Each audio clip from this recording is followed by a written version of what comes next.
নমস্কাৰ বন্ধু বান্ধৱীসকল, আপোনালোকলৈ নতুন ভিডিঅ' এটালৈ আকৌ উপস্থিত হ'লোহি। আশা কৰোঁ আপোনালোকে সকলোৱে ভালেই আছে।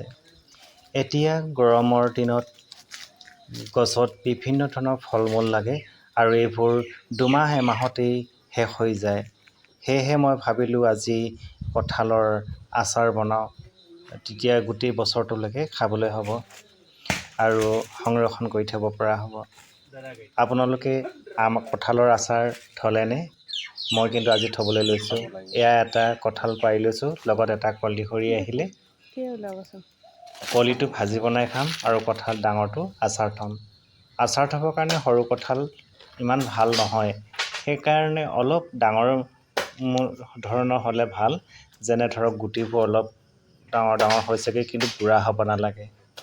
আপোনালোকে নিশ্চয় থয় কঁঠালৰ আচাৰ, ময়ো থওঁ আৰু এইবাৰহে ভাবিলোঁ ভিডিঅ' এটা কৰি আপোনালোকলৈ আগবঢ়াওঁ।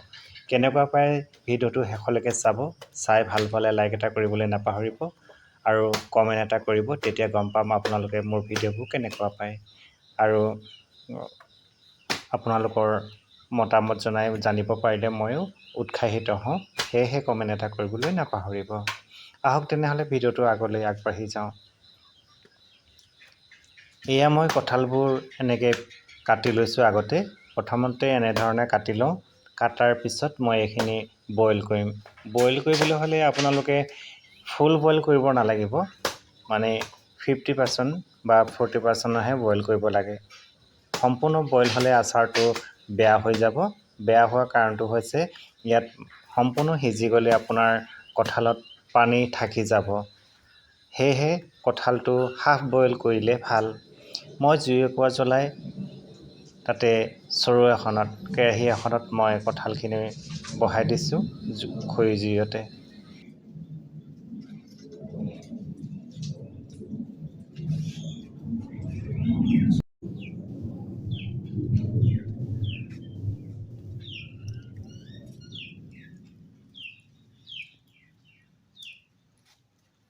এয়া বইল হৈ গৈছে। মই খুচনি এডালে খুচি চাইছোঁ, প্ৰায় সিজিছে। সম্পূৰ্ণ সিজিলেতো নহ'ব, মই আগতে কৈছোঁ। সেয়েহে মই খুচনি মাৰি এডালে খুচি চাইছোঁ কিমানখিনি টাইট বা ঢিলা হৈছে। এতিয়া মই চেকনি এখনে এনেকৈ খৰাহী এটাত, ফুটা খৰাহী এটাত মই উলিয়াই লৈছোঁ। এইখিনি অলপ ঠাণ্ডা হ'বলৈ দিব লাগিব, তাৰপিছত মই বাকলিবোৰ গুচাই যাম। গাঁৱৰ মানুহ আমি, গাঁৱৰ ঘৰত বিভিন্ন গছ গছনি আছে। ইয়াৰ ফল মূলবোৰ আমি এনেকৈ সংৰক্ষণ কৰি থ'বলৈ বিচাৰোঁ, কাৰণ সকলো সময়তে সকলো বস্তু পোৱা নাযায়।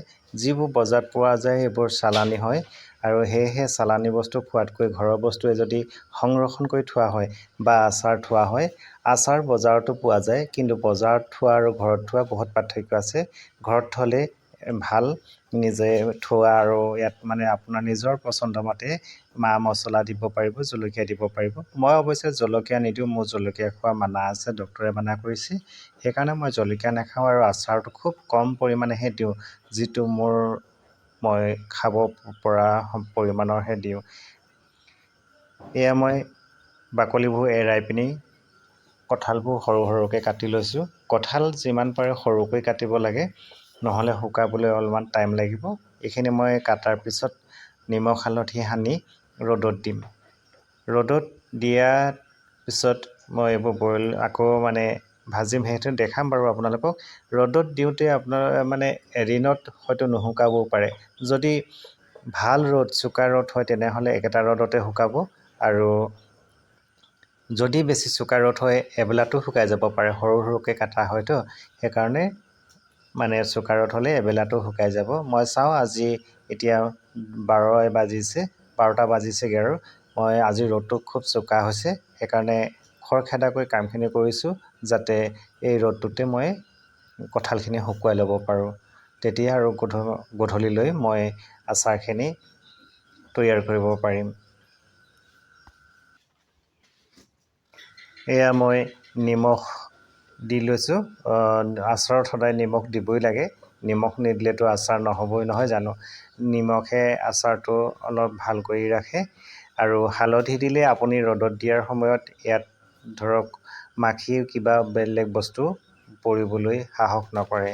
সেইকাৰণে হালধি দি পিনি ৰ'দত দিব লাগে। হালধি মিলাই ৰ'দত দিলে ভাল আচাৰখিনি মানে সুৰক্ষিত হৈ থাকে। কোনো বীজাণুৱে ইয়াত আক্ৰমণ কৰিব নোৱাৰে।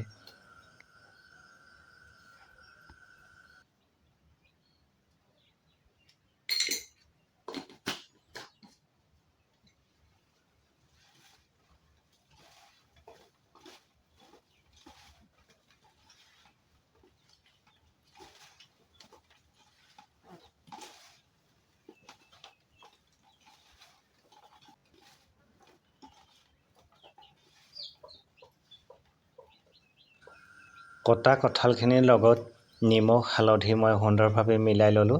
এতিয়া মই ডলা এখনত বহলকৈ মেলি দিম পাতলকৈ, তেতিয়া সহজতে শুকাব।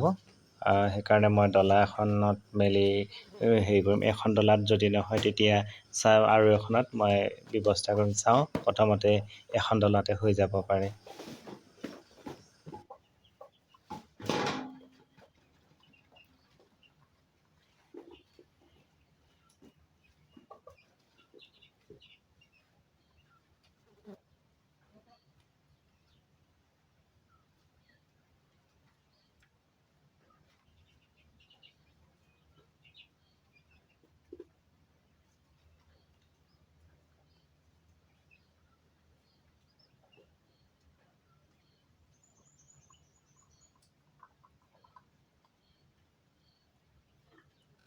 কঁঠালৰ ৰংটো মন কৰিছেনে? হালধি আৰু নিমখ সানি দিয়াৰ পাছত ইমান ধুনীয়া লাগিছে আৰু মিহিকৈ কাটিছোঁ।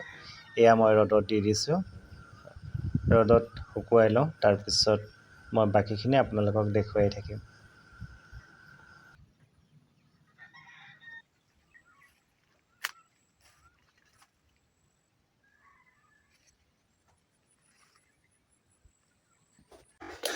এয়া মই কেৰাহী এখন পাতি তাত তেল ঢালি দিলোঁ। আজি মছলাখিনি তৈয়াৰ কৰোঁতে আপোনালোকক নেদেখুৱালোঁ মানে বহুত সময় হৈ যায়, হয়তো আপোনালোকে আমনিও পাব পাৰে। সেয়েহে মই মছলাখিনি তৈয়াৰ কৰি থকা নেদেখুৱালোঁ। ইয়াত মই ব্যৱহাৰ কৰিছোঁ ধনিয়া 2 চামুচ, জিৰা 2 চামুচ, ক'লা জিৰা 2 চামুচ আৰু জনি পাউডাৰ ব্যৱহাৰ কৰিছোঁ। জনি পাউডাৰ নহয়, জনি গুটি ব্যৱহাৰ কৰিছোঁ, যিটো আজৱাইন বুলি কয়। এয়া মই গৰম তেলতে 5 ফোৰণ 1 চামুচ দি দিছোঁ। এইটো মই ভাল পাওঁ, মিঠি গোন্ধটো ভাল পাওঁ আৰু সেইকাৰণে দি দিছোঁ। এতিয়া তেলত মই কঁঠালখিনি দি দিছোঁ। এইখিনি ভাজি ল'ম। ভাজি মানে ফ্ৰাই কৰা নিচিনাই হ'বগৈ আৰু তেলটো বেছিকৈ দিছোঁতো, এইখিনি ভাজি ধুনীয়াকৈ ভাজি ল'ব লাগিব, যাতে পানীটো ৰৈ নাযায়। কঁঠালখিনি বইল কৰা হয় যিহেতু, সেয়েহে ইয়াত পানী থাকি যাব পাৰে। সেইকাৰণে ভাল ধৰণে মই ভাজি ল'ম আৰু ইয়াতে এড কৰিম মই মছলাখিনি। আৰু ইয়াত মই সৰিয়হও ব্যৱহাৰ কৰিম। সৰিয়হখিনি তিয়াবৰ কাৰণে মই ভিনেগাৰ ব্যৱহাৰ কৰিছোঁ। আপোনালোকে সৰিয়হ পানীত তিয়াই নল'ব। সৰিয়হখিনি যদি পানীত তিয়াই লোৱা হয় তেনেহ'লে আপোনাৰ আচাৰখিনি বেয়া হৈ যাব। যিহেতু আমি আচাৰত পানীটো সদায় আঁতৰাব বিচাৰোঁ, নহয়নে?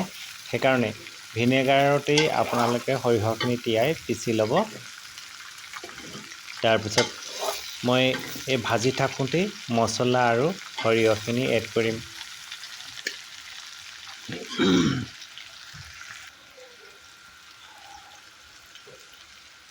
এয়া মই কাশ্মীৰী ৰেড চিলিটো অলপ ব্যৱহাৰ কৰিছোঁ।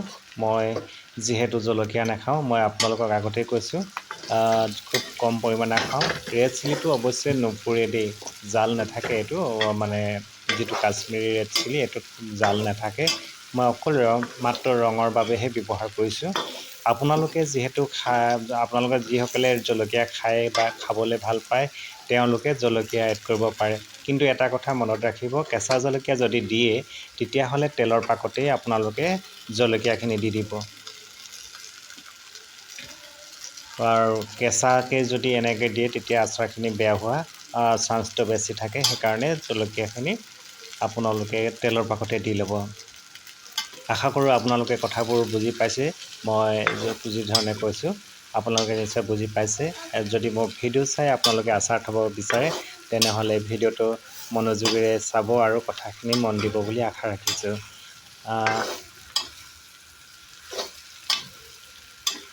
এতিয়া মই কঁঠালখিনি খুব ভাল ধৰণে ভাজি লৈছোঁ।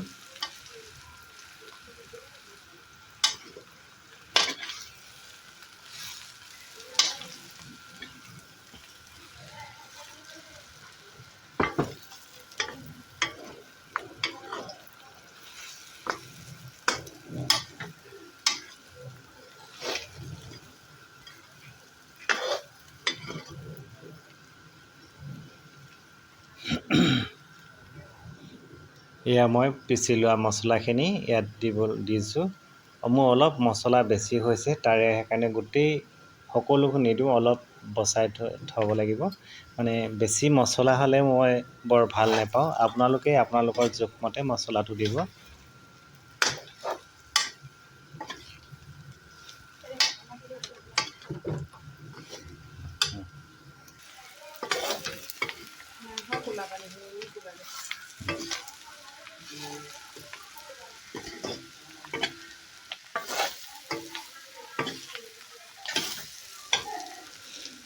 ইতিমধ্যে মোৰ আচাৰখিনি কঁঠালখিনি মোৰ ভজা হৈ গৈছে প্ৰায়।